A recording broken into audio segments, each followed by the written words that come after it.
Today we will discuss a different method to input data.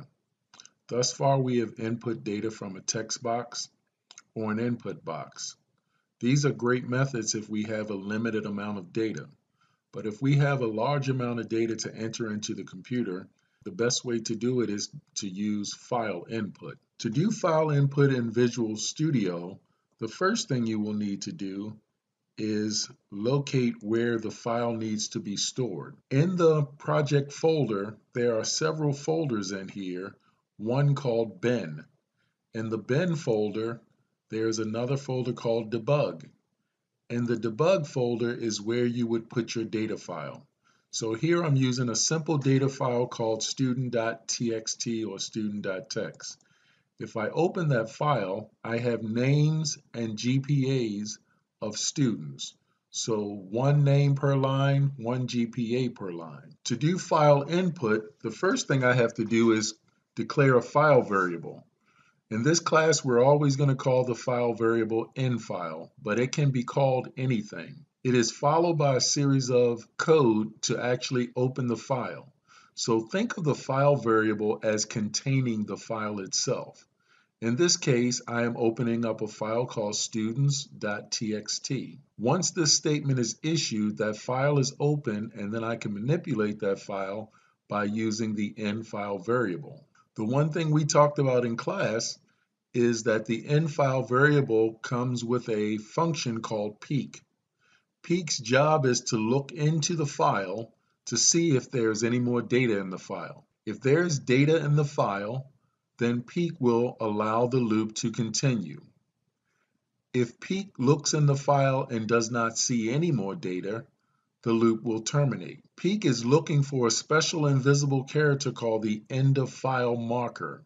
That end of file marker is at the end of the data file. So when we look at the data file here, again, we do not see any characters after 2.9, but that character is there, it's actually invisible. So in this loop is going to keep running essentially until there is no more data in the file, until we reach the end of file. Each time through the loop, each iteration, we're going to read a name and a GPA.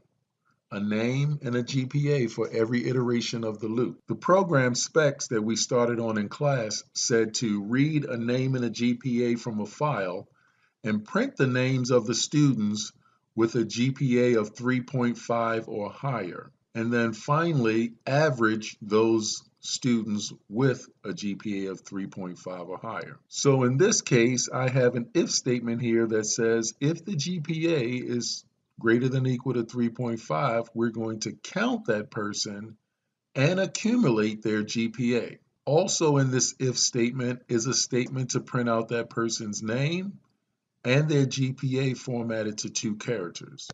Notice this statement is inside the if, so the name is only going to be printed out if the person has a GPA of 3.5 or higher. Once this loop goes to its fruition and there's no more data in the file, we're going to get out of this loop and then simply print the average of all of those students with a GPA of 3.5 or better.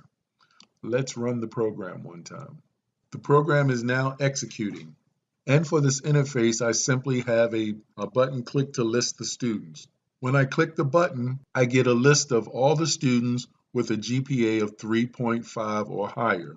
Notice the one with the 2.9, the last entry in the file, is not listed here. And I also get the average once the loop terminates. Looking back at this, I see that I have what we call an output header. That output header prints Dean's list at the top of the output. Notice that that line is outside of the do while loop. If I put this line inside of the do while loop, what do you think would happen with that line of code? Let's run the program and see. So again, the program is executing. I'm going to click and notice for every iteration of the loop, I get the words Dean list printed out because that statement is inside of the loop. So I want to be sure to put any column headers outside of the loop so it prints before all of the processing starts. One last thing to mention here is once the program is done using the data file, the command infile.close is used to close the file.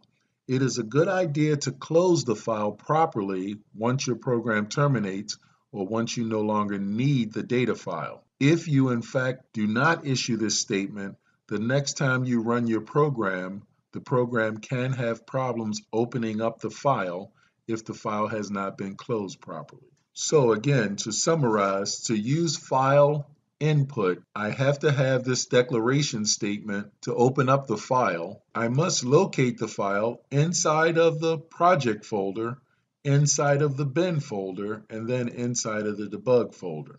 So down to that level, I can put that file in here. Once I open that file, I'm going to use the peek function to see if there's any data in that file. If there's data in the file, I am going to use the read line statement to read one line of data at a time.